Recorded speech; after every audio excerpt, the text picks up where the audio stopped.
there's a level of prevention we can do now that can truly bend the claims curve and deliver real ROI.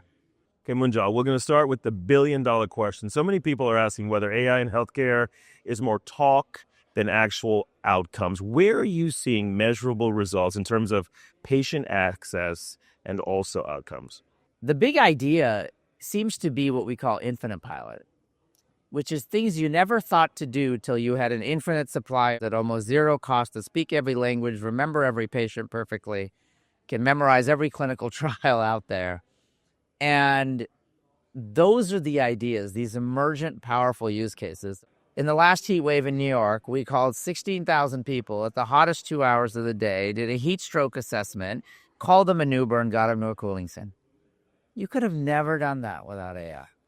And there's real ROI because now, for a cost of, really less than one ER visit, I was able to call all those people. And in the past, that would have been millions and millions of dollars a day.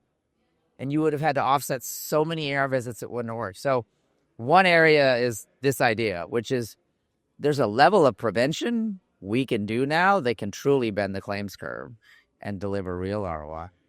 Right? We have this saying, an ounce of prevention is worth a pound of cure. The problem is a long time ago, the cost flipped so badly that it's a pound of prevention is worth an ounce of cure. When you boil it down to the numbers, one of the things that I've heard you talk about a lot is this idea of clinical grade AI. What is clinical grade AI, and at what point can clinicians trust it?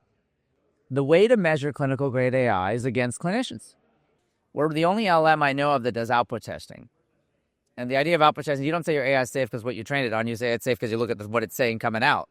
And so we hired 7,500 U.S. licensed nurses. They call the AI now. They've done it 650,000 times. And they mark every error it makes.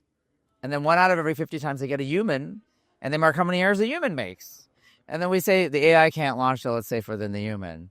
And so clinical grade, by definition, must be that it's equal to the clinical grade of humans doing the same task. I think the second dimension of it is what we found is what humans are very good at doing that is the exception processing. Because medicine is a giant game of corner cases. And that's usually where, if you don't build the right AI, you will end up, kind of getting in trouble and having issues safety-wise. But the clinical grade definition has to be a relative definition. It's not an absolute.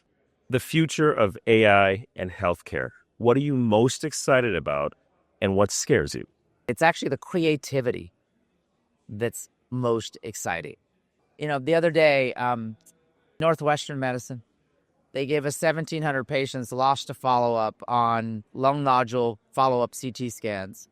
We got 250 of them to schedule their CT scans. We probably saved a life in there. Congratulations on that, and thank you so much. All right, thank you.